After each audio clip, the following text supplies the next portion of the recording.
প্রচণ্ড গরম থেকে বাঁচতে স্কুলে পুকুর বানিয়ে খেলছে শিশুরা। দৃশ্যটি ভারতের উত্তরপ্রদেশের। তীব্র গরম থেকে বাঁচতে স্কুল কর্তৃপক্ষ এমন ব্যতিক্রমী আয়োজন করেছে।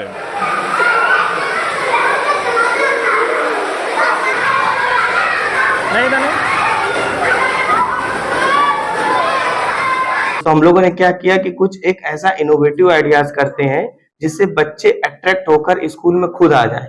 तो हम लोगों ने किया कि गर्मी पड़ रही है, काफी जो है टेम्परेचर हाई हो रहा था, तो हम लोगों ने क्लास 4th में ही स्विमिंग पूल बनाया। 47 ডিগ্রি সেলসিয়াস তাপমাত্রা শুনেই মনে হতে পারে মরুভূমি অঞ্চলের কোনো দেশের কথা বলা হচ্ছে, কিন্তু ঘটনাটি প্রতিবেশী ভারতের পশ্চিমবঙ্গ রাজ্যের। এই তাপমাত্রা স্বাভাবিকের চেয়ে 10.4 ডিগ্রি সেলসিয়াস বেশি। ভারতের ঝাড়খণ্ডেও তাপমাত্রা রেকর্ড করা হয় 47 ডিগ্রি সেলসিয়াসের বেশি। দক্ষিণ পূর্ব এশিয়ার দেশগুলোতে এমনই অত্যাধিক তাপমাত্রায় মানুষ হাঁসফাঁস করছে।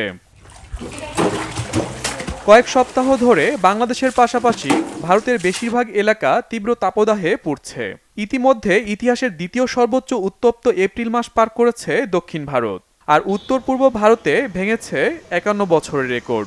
এতে জনজীবনে নেমে এসেছে নাভিশ্বাস, বাড়ছে হিট স্ট্রোকের ঝুঁকি। তিনটি ফ্যান থাকা সত্ত্বেও এই গরমে বেঁচে থাকা কঠিন হয়ে পড়েছে। যেভাবে তাপমাত্রা বাড়ছে, এতে ঘরের ভিতরে কিভাবে থাকবো আমরা? আমাদের বাইরে থাকা ছাড়া আর কোনো উপায় নেই। গরমে আমাদের সংগ্রাম করতে হচ্ছে। যতই আমরা ঠান্ডা পানি দিয়ে চারপাশ ঠান্ডা রাখার চেষ্টা করছি, কোনো লাভ হচ্ছে না। আমার মনে হয় মাটি থেকে গরম ভাস্প উঠছে। নিজেদের ইতিহাসে সবচেয়ে উষ্ণতম এপ্রিল মাস পার করেছে বেঙ্গালুরু। পূর্ব ভারতেও পুরো মাস জুড়ে উত্তপ্ত আবহাওয়া বিরাজ করে। গরমে পুড়ছে কলকাতাও। এপ্রিলে কলকাতার তাপমাত্রা 43 ডিগ্রি সেলসিয়াস পর্যন্ত উঠেছে। অনেকের প্রশ্ন, কলকাতা কি মরুশহরে রূপ নেবে? এ প্রশ্নটিও স্বাভাবিক, কেননা শহরটি 70 বছরের রেকর্ড প্রায় ছুঁয়ে ফেলেছে। এর আগে শেষবার শহরের সর্বোচ্চ তাপমাত্রা 43.3 ডিগ্রির ঘরে পৌঁছেছিল 1954 সালে।